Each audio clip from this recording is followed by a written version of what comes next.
You all know my first guest from his work, of course, on Saturday Night Live, movies like Zoolander. That's the one that did it for me, Zoolander. That's the one that made me a confirmed Will Ferrell fan. He killed me in that movie. Old School, Elf, his latest film, Anchorman, The Legend of Ron Burgundy. It's so stupid. We laugh. It's funny. So stupid. When you work in TV, it's extra funny when you work in TV. It opens everywhere July 9th. Please welcome Will Ferrell, ladies and gentlemen.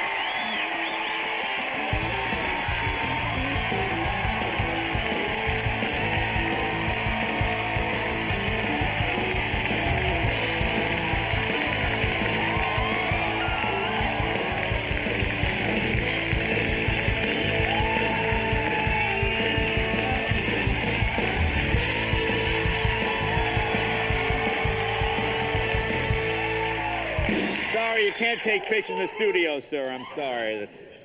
Is that illegal, what I just did? Yeah, but it's all right. Hey, congratulations. I saw your new baby. What a beautiful baby. Yeah, thank you. And what is his name? His name is Magnus. Magnus. Magnus. It's not a joke name. No. Yeah, Magnus. I don't know Magnus. Is that, it's, is that like a boy named Sue? Make him tough when he gets older? I wanted him to have a little edge to him. Yeah. No, it's a Swedish name. Oh, and, that's right. Yeah. It's actually the name of my brother-in-law as well. Oh. And it's but it is a very commanding name. Magnus. And, I'm just worried that in first grade he'll be like, I am the one they call Magnus. Yeah.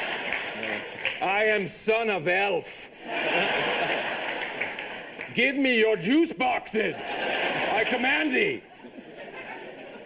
I'm going to teach him to speak like that. Yeah, I think it's important the kid have a commanding presence. Now, this is obviously the first baby. First child. First child. Now, did you take classes to prepare, or did you read books? What did you do? I took no classes. Really? Yeah. And I read some books. Read some books. I read a few books, mostly Sports Illustrated. Right. Yeah. The only thing I figured out, just you have to support the head. Support the head? The neck is a little... Yeah, you like can't. That. Yeah. So you got to do that. Yeah, do that. Hold the head. Hold the head. Right. And... but if you're holding Magnus, it does if seem... well, he already came out of the womb like this. Yeah. Right. And I swear, he uttered his name. Now, were you one of these guys, you down the hall with cigars with the other guys, or you right in I had a very 1950s approach to the birth of my child. Yeah. I stayed in the waiting room, really? and I said, any news yet? What's the word? No, I was in there. I was in the delivery room. Did you do the video camera thing? I didn't do the video camera. My wife would have killed me. Yeah, you don't want to show that to people. A video camera in her crotch. Come on. Well, that's the thing now. That's celebrities are doing that. How many celebrities you see with the cameras in their crotch now? There's a 12-team camera crew. Right. 12-person. But no, I was there. I was again with the. What is happening? I don't know. Every time I mention the baby, you go like that. Except I was supporting her head, Vivica's head. Right. Okay. And helping her count during her contractions, because that's when you're helping her count. You mean you count out the contractions. Oh, I thought you meant she wasn't very bright. You were helping her count. Well, she's an Appalachian woman. Well, I see. No, she's a beautiful, obviously, very intelligent woman. I didn't know a beautiful Appalachian woman, my wife. Appalachian woman. But what happens is during the contractions is when you push the baby out. I don't push it out. You don't push she it out. pushes the baby out. You don't want to be in there pushing the baby out. That's bad. And so you count to 10 and then push. And so my job was to basically count to 10. Right. And then you exhale, take another breath, and count to 10 again. But she reminded me the next day that her neck was sore because I gripped it so hard.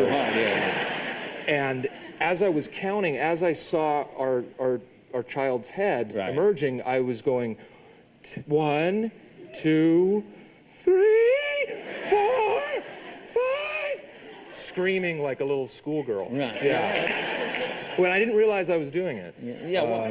And that's why you need the video team. Right. That's right. Now I know you have what, 3 dogs, 4 dogs? I have 3 dogs. Okay, now, did you do that? Now, I'm told that, like, you should take something from the hospital, like a blanket ahead of time, so the dogs get familiar with the... A T-shirt or a little nappy or something like that. Right. I got confused because I bathed him in beef broth. Oh, that's not good. The dogs actually thought he was a chew toy. Right. And, again, but they would just gum him, chew toy.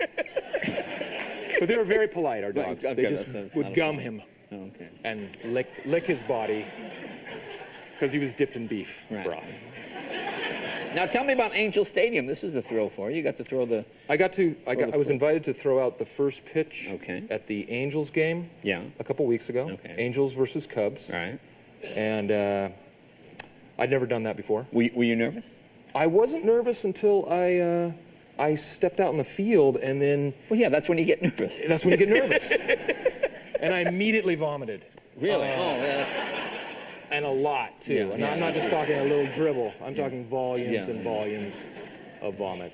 I stepped out there, and they asked me if I wanted to pitch off the mound or in front of the mound. Yeah. But I said, no, I'm gonna throw from the mound. You got it. That's a weenie. And exactly. Yeah. And but I actually made it through the air. I threw a strike. Yeah. You made it. Is that what the pros call it? Making it through the air? Making it through the air. I think that's the technical term. And they go like that after they throw? They usually do that, and then they do that. Now, we got a clip from the Angels. You do? You have okay. We have a clip. I guess we took out the vomiting for obvious reasons. But here, let's show. Here you are. And look who threw out the first pitch of tonight's game. From Saturday Night Live, he didn't like the signs that Josh Paul was giving him, so he stepped off the mound. But watch this, he wants him again. He's afraid the man at second base is stealing the signs. Will Ferrell.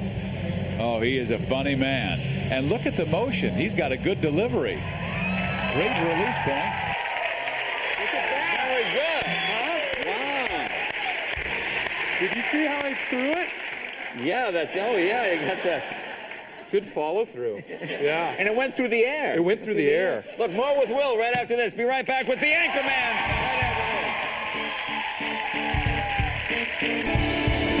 Welcome back. Talking with Anchorman Will Ferrell. Did you ever do stand-up at all? I mean, I know you've done improv and obviously Saturday Night Live, but did you do straight stand-up? I had a feeble attempt at stand-up. I actually took a stand-up comedy workshop at Irvine Valley College. That's funny. For 6 weeks, and that's all you need. Yeah, that's all. That's the accelerated program. That's the accelerated program. And then I did my first official stand-up performance at the Barn in Tustin. All right. Which is an old barn that they just picked up and made a... and brought to Tustin. Brought to Tustin. And, and yeah, I was terrible. And I was so nervous that all the moisture left my mouth and my upper lip stuck to my front teeth. So after every joke, I'd go... So I look like a dog with his mouth full of peanut butter, just constantly. I can keep doing it. Do you remember any of the material you did? I mean, did you do jokes or stuff from your life? What did you do? I would do jokes. Right. Yeah. My opening thing would be, I started with Star Trek material. Oh, yeah, you got to do that. Yeah. So I would say, I don't know if any of you are familiar with Star Trek, but I was the original vocalist for the theme to Star Trek. Would you like to hear some? And then I would go,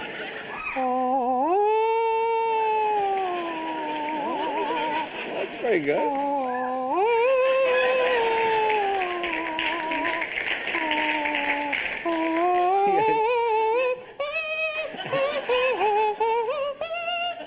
So that was very good.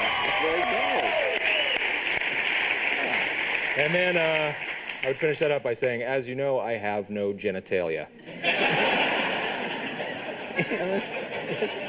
So classy stuff. I just like going, are you all familiar with Star Trek? The first time, have you all been to the beach? Do you know what that's like? And you're like, they're going to go, no, we don't know. We don't know the beach. Next joke. Move on. Now, tell us about Anchorman. This makes me laugh because they do local news all over the place. And I saw so many real cues in this movie to what actually happens. But tell people the story. This is a film that was written by my good friend Adam McKay, and he directed. And it's basically new. I play legendary local anchor Ron Burgundy, and it's set in the '70s, so it's an age full of sexism and I'm basically a San Diego's beloved newscaster, but I'm terrible. I'm a terrible journalist. I don't really know. I don't know how to report and those basic things. But we do a lot of things like where we all simultaneously turn to camera, Wait, I'll try it again. Do things like that, and we.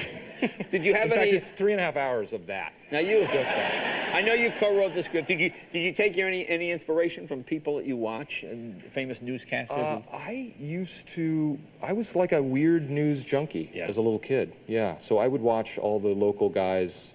There was Jerry Dunphy. Oh, sure, growing he's up. here. Yeah. And Can you do an impression of like a '70s kind of guy? How would he? How would you see? well, Ron Burgundy doesn't ever not talk like this. And he's very confident, and he enjoys a good glass of scotch. And I got to tell you, I love the ladies because they've got what? Boobies. That's right. They're the only ones that got them. They're the only ones. Yeah. Now the clothes are what I like. I like the powder blue jacket and the big lapel. We had all the right. It was the summer of polyester last summer. Yeah. And it doesn't breathe. Do you remember that era? Because here's a picture of you from the '70s. And you kind of have those same kind of clothes, even though you're just a kid. But that's look at that. Look at that guy. I like the collar. I think that's first grade or second grade. I don't know. Those are flying nun collars, though. I like the flying nun collar. Hey, what's up, man? I'm the guy in the sweater vest. Watch out.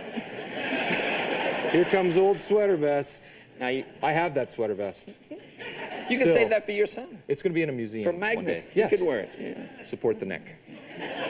Now you have a big love scene with Christina Applegate. I do. That must have been fun. Was that your first love scene in a? I'm trying to think in a picture. Have I had many love scenes? That might have been my first. Yeah. Yeah. Okay. Yeah, she was at an unfair advantage because I grew my own mustache for the role, and it wasn't. I didn't get to kiss my wife for 2 months because it was a little prickly on the prickly edge. Yeah. Yeah, Christina would comment often about how revolting my mustache was. Really? And I'm going to be honest, I didn't take time to groom it. There were chunks of food in it. Yeah. I really didn't take care of my mustache. Now, how did it feel to shave it off? Was it a weird experience? It's a strange, because if you've had a mustache for 3 months, you get used to looking at that. And when I finally shaved it, I literally thought I looked better with a mustache. I had an upper lip phobia all of a sudden. I was very panicked. Common. Very common. Did you ever have a mustache? I never had a mustache, actually. No. Or a goatee? No. You should think about it. Yeah, you should think about it. Well, let's take a look at it. In a nice way. In a good way. Good way. I'm thinking about it. Now, what is this? What is this scene here? Oh, this is what you work it out. This is my attempt to pick up on Christina Applegate, who plays the character of Veronica Corningstone. The guns will get you. For the guns. Very funny movie called The Anchorman, The Legend of Ron Burgundy. It opens on the 9th. Will, very funny. You know Graham Norton? You know him? I met him backstage. Oh, well, you'll meet him again in a minute. We got in a fist Be right fight. back with Graham Norton right after you.